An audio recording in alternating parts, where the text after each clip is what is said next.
Good evening friends and my dear students, welcome to our channel. मैं राजेंद्र मुंडलोई आपका हमारे channel पर बहुत बहुत स्वागत करता हूं।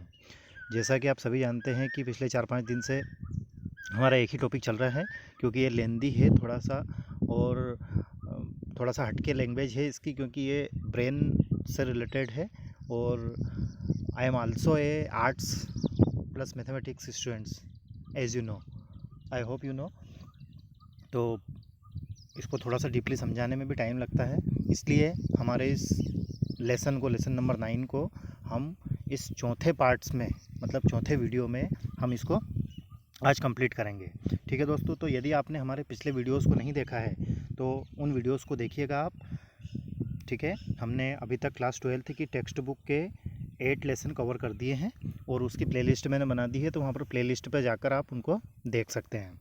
ठीक है दोस्तों, तो हमारा जो टॉपिक चल रहा है लेसन नंबर 9 है क्लास 12 टेक्स्ट बुक का, आई एम जोस ब्रेन। इसमें लास्ट एंड तक हम आ गए हैं, तो आप आ जाइए पेज नंबर 78 मीन्स लास्ट में आ जाइए। तो इसमें जो सेकंड पैराग्राफ है, this striking adaptability is a lucky thing, यहाँ से हम स्टार्ट करने वाले हैं इसको, है ना। तो ठीक है दोस्तों, आज की वीडियो की शुरुआत करते हैं। This striking stability is lucky thing. Striking का यहाँ पर अर्थ जो निकल रहा है वो निकल रहा है विचित्र। ठीक है, तो वो कह रहे हैं कि ये जो स्ट्राइकिंग की जो एडेबिलिटी है, एडेबिलिटी का अर्थ होता है अनुकूलनीयता, यह मेरे लिए एक सौभाग्यशाली है या लकी थिंग है। कैसे है? For despite my elaborate protection, protection मतलब जो मैं, मतलब मेरे मस्तिष्क की जो प्रोटेक्शन क्षमता है विस्तृत है।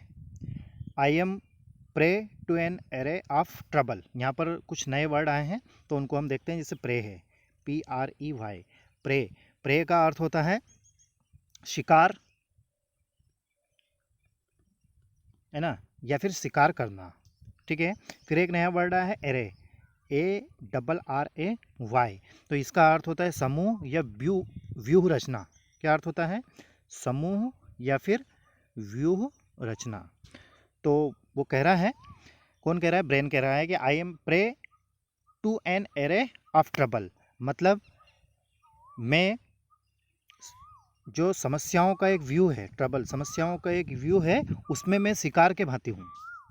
कैसे हूँ? देखिए, बहुत सारी समस्याएं मुझे घेरे हुए रहती है, बहुत सारी बीमारियां मुझ में हो सकती है ना, और उसका मैं शिकार हो सकता हूँ, इसका तात्पर्य है। जैसे ट्यूमर, ट्यूमर आप समझते होंगे। ट्यूमर को सामान्य शब्दों में यदि हम कहें तो जिस प्रकार से हमें फुंसी या फोड़ा होता है हमारे हाथ पर, मुंह पर, है ना, तो इस प्रकार इसको ट्यूमर बोलते हैं।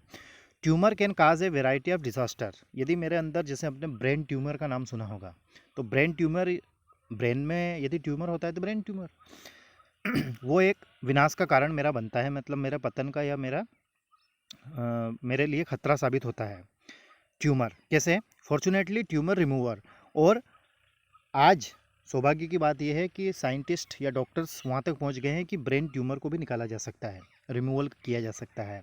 व्हेन इट इज़ पॉसिबल, जब संभव हो सकता है, मतलब हर बार ज़रूरी नहीं है कि हर बार ही उसको निकाल कर स्वस्थ अवस्था में ब्रेन को हम पहुँचा सकें, जहाँ तक हो सके उसको रिमूवल किया जा सकता है। Is now almost completely safe and often result in dramatic recoveries. यह इस प्रकार से एक विचित्र प्रकार की रिकवरीज हो जाती है, मतलब अच्छे से ब्रेन ट्यूमर को भी आजकल जो डॉक्टर्स हैं उस वहाँ तक पहुँच चुके हैं कि हम ब्रेन की सर्जरी करके उस ट्यूमर को भी निकाला जा सकता है।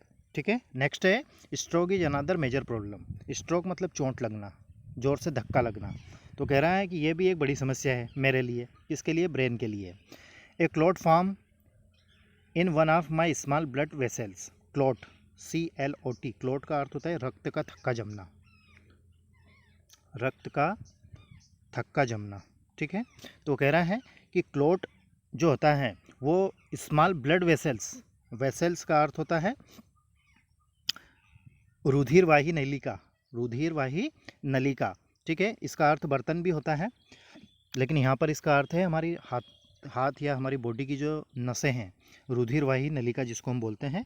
तो कह रहा है कि जो छोटी छोटी रुधिरवाही नलिकाएं हैं, are one of my small arteries. Arteries का अर्थ भी होता है नस या धमनी या रक्तवाहिनी। तो इनमें यदि रक्त का थक्का जमता है तो ये क्या हो जाती हैं, वीकन्स एंड बर्स्ट, ये या तो कमज़ोर पड़ जाती हैं या फिर इनमें ये भ्रष्ट भी हो सकती हैं। भ्रष्ट का अर्थ ये है कि विस्फोट होता है, उनमें फट जाती हैं वो। And part of me star, वो रक्त का थक्का जमने से और उन नसों के फटने से या कमज़ोर पड़ने से भूखमरी के कारण फिर मेरी मृत्यु भी हो सकती है। और क्या क्या इसके लक्षण हो सकते हैं या फिर परिणाम हो सकते हैं यदि रक्त का थक्का जमता है तो? Symptoms range from minor mental lapses to total paralysis and death. Symptom का अर्थ होता है रोग के लक्षण। तो यदि ये क्लोट जो जमता है, मतलब रक्त का थक्का यदि होता है तो उसके कारण क्या क्या प्रॉब्लम हो सकती है? माइनर मेंटल लैप्सेस, मानसिक रूप से हम पीड़ित हो सकते हैं, या फिर पूरी तरीके से पैरालाइज्ड हो सकते हैं, या फिर मृत्यु भी हो सकती है। Little can be done to correct the effects of stroke in some cases. और कई बार इसको, ये जो स्ट्रोक है, इसके कुछ छोटे छोटे कारण भी हो सकते हैं या इसको सही भी किया जा सकता है। In others rehabilitation is possible. Rehabilitation इसका अर्थ होता है पुनः सुधार करना। यदि रक्त का थक्का जमा हुआ है तो कई बार उसको सही भी किया जा सकता है या अवस्था में भी उसको लाया जा सकता है। जो हमारे ब्लड सेल्स हैं, है ना, माफ़ कीजिएगा, ब्लड सेल्स नहीं, ये जो ब्लड वेसल्स हैं, हमारी जो रक्तवाहिनी नलिकाएं हैं, इनसे उस ब्लड क्लॉट है, रक्त का थक्का है, उसको सही भी किया जा सकता है। Its success will depend on which part and how much of has been destroyed. ये डिपेंड करता है कि कौन से पार्ट पर क्लोटिंग हुई है या फिर कितनी हुई है, उस प्रकार से उसको सही किया जा सकता है ना। नेक्स्ट है a third enemy is brain injury. दूसरा मेरा सबसे बड़ा जो शत्रु है वो है ब्रेन इंजरी। ब्रेन इंजरी मतलब मेरे ब्रेन को चोट लगना। डिस्पाइट माई वाटरी कुजिन्स का अर्थ हमने पहले ही पढ़ लिया, इसका अर्थ होता है तकिया, या फिर जो लिक्विड हमारे ब्रेन के चारों तरफ जो पानी लिक्विड टाइप रहता है उसको कुजिन बोलते हैं, तकिया टाइप, जो तकिए का काम करता है। वाटरी एंड फोर्ट्रेट स्कल, और किले के समान जो मेरी खोपड़ी है, इनके बावजूद भी I can still be slammed around by blows accident and falls. तो मुझे ज़ोर से धक्का लग सकता है। कब कब? जब कोई ज़ोर से धक्का लगा हो, झटका लगा हो, कोई दुर्घटना हुई हो, या फिर मैं गिर गया हूँ, उस समय मैं स्लैम्ड हो सकता हूँ। स्लैम्ड का अर्थ होता है ज़ोर से धक्का लगना। इस पर 15 नंबर डाला हुआ है, तो देखते हैं। To push or throw somebody something with a lot of force, मतलब बलपूर्वक किसी वस्तु को ज़ोर से फेंक देना या धक्का दे देना, दैट मीन्स स्लैम्ड। नेक्स्ट है I respond in many different ways. अब मुझे यदि धक्का लगा है या मुझे मस्तिष्क में चोट लगी है तो वो अलग अलग तरीके से मैं फिर उसका रेस्पॉन्ड करता हूँ। कैसे रेस्पॉन्ड करता हूँ? आई में स्वेल का अर्थ होता है सूजन। क्या अर्थ होता है? सूजन। या तो मुझ में सूजन आ सकता है। Just as mashed finger does, जिस प्रकार से मान लीजिए हमारी उंगली जो है वो कुचली जा चुकी है या कुचल गई है, तो उस समय हमारी उंगली पर जो सूजन आएगा, उस प्रकार से मुझे सूजन भी आ सकता है। But because I am confined in a bony prison, क्योंकि मैं एक हड्डियों के पिंजरे में बंधा हुआ रहता हूँ। कौन? ब्रेन। हमारे ब्रेन के आसपास ऐसे हड्डियों, छोटी छोटी हड्डियों का एक पिंजरा रहता है, उस पिंजरे में हमारा ब्रेन यहाँ पर रहता है। और इसमें एक सबसे विचित्र बात ये रहती है कि हमारा जो ये ब्रेन है और इसके आसपास जो ये हड्डियों का ढांचा है, इसमें और ब्रेन के बीच में बिल्कुल भी गैप नहीं रहती है। मतलब इतनी भी गैप नहीं रहती है कि इसको यदि सूजन भी आता है तो वो जो सूजन और ब्रेन और इस स्कल, माफ़ कीजिएगा, ब्रेन और स्कल के बीच में जो जगह है वो इतनी नहीं रहती है कि वहाँ पर सूजन आ सके। ठीक है, देखिए।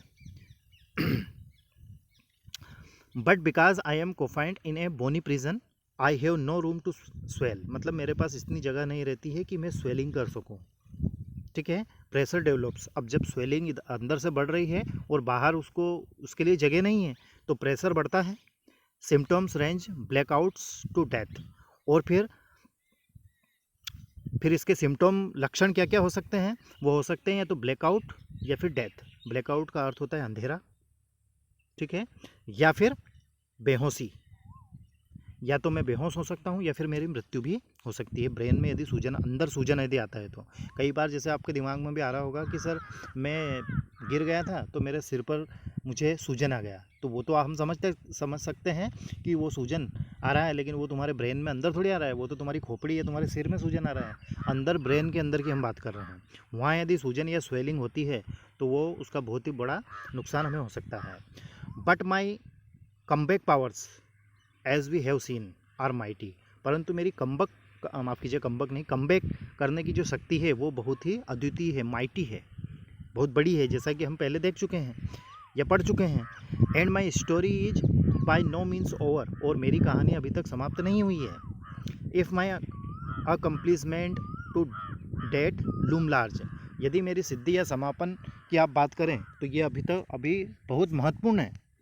जैसे speech, memory, reasoning and all the other wonders, जैसे बोलना, याद रखना, मेमोरी, रीजनिंग, तर्क करना, ये सभी वंडर हैं, चमत्कार जैसे हैं। देखिए यहाँ पर एक वर्ड आया है जिस पर 16 नंबर डाला हुआ है, इसका अर्थ होता है, ये लिखा हुआ है लूम लार्ज। तो लूम लार्ज का जो अर्थ है वो है 16 नंबर पर है, इसका अर्थ होता है टू अपीयर वेरी इंपॉर्टेंट, बहुत ही महत्वपूर्ण प्रतीत होना या दिखाई देना। तो मेरी जो कहानी है वो कैसी है, बहुत ही महत्वपूर्ण है, लूम लार्ज है। Speech, memory, reasoning and all the other wonders they may be as nothing compared to the lies ahead, आगे इनके अलावा जो भी आगे आप देखोगे तो वो और भी, मतलब उसके सामने ये कुछ भी नहीं है। जैसे बोलना, याद रखना, रीजनिंग करना, ये हमने पढ़ा है ब्रेन के बारे में, तो ये तो आगे जो ब्रेन में और भी बहुत सारी चीज़ें हैं उनसे यदि तुलना की जाए तो ये तो कुछ भी नहीं है, मामूली चीज़ें हैं। कैसे हैं देखिए, my resources have barely been tapped, अभी तक मेरे बारे में जितनी भी जानकारी की गई हैं ये तुच्छ मात्र है ना, यह मुश्किल से मिली है लेकिन कम मिली है। माई पोटेंशियल इज इनॉर्मस, इनॉर्मस का अर्थ होता है विशाल या बहुत अधिक, तो मेरी जो पोटेंशियल है, मेरी जो पावर्स हैं वो बहुत ज़्यादा है जितनी अभी तक आपको पता चली है उससे। For man a few hundreds thousands year in future, भविष्य में मतलब कुछ हजारों वर्ष बाद में, I may seem quite a primitive as Neanderthal man's brain seems today. Neanderthal, इसके बारे में हमें पहले जानकारी ले लेते हैं कि ये होता क्या है। इस पर 17 नंबर डला हुआ है, देखिए। Neanderthal used to describe a type of human being who used stone tools and lived in Europe during the early period of human history, मानव इतिहास की जो शुरुआती समय था उस समय में एक प्रकार का मानव रहा करता था जो कि पत्थरों के टूल्स मतलब हथियारों का प्रयोग करता था, और कहाँ पर रहता था, यूरोप में। तो उस व्यक्ति को क्या कहा जाता था, NEANDERTHAL, नियंडरथल। तो उस व्यक्ति के बारे में जब जैसे हम बातें करते हैं कि उस ज़माने में लोग इस प्रकार से हुआ करते थे, तो हजारों वर्ष पूर्व मेरे दिमाग के बारे में भी लोग ऐसे ही बातें करेंगे, ये नियंडरथल से मेरी तुलना करेंगे। ठीक है दोस्तों, तो ये आई एम जोस ब्रेन का टॉपिक जो है ये हमारे लिए अभी समाप्त होता है इस वीडियो के माध्यम से। ठीक है दोस्तों, तो आपको हमारा ये वीडियो कैसा लगा आप कमेंट्स करके मुझे ज़रूर बताएं। अपना ध्यान रखें, अपने परिवार के सदस्यों का ध्यान रखें, और नेक्स्ट वीडियोस भी हम आपके लिए अच्छे से प्रोवाइड करने का प्रयास करेंगे। ठीक है दोस्तों, और हमारे इन वीडियोस को आपके फ्रेंड्स, रिलेटिव्स, कलीग्स के पास शेयर ज़रूर कीजिएगा। उम्मीद मैं आपसे करूँगा कि आप हमारे इन वीडियोस को शेयर ज़रूर करेंगे। ठीक है दोस्तों, thank you very much for watching. Stay home, stay safe and take care of yourself.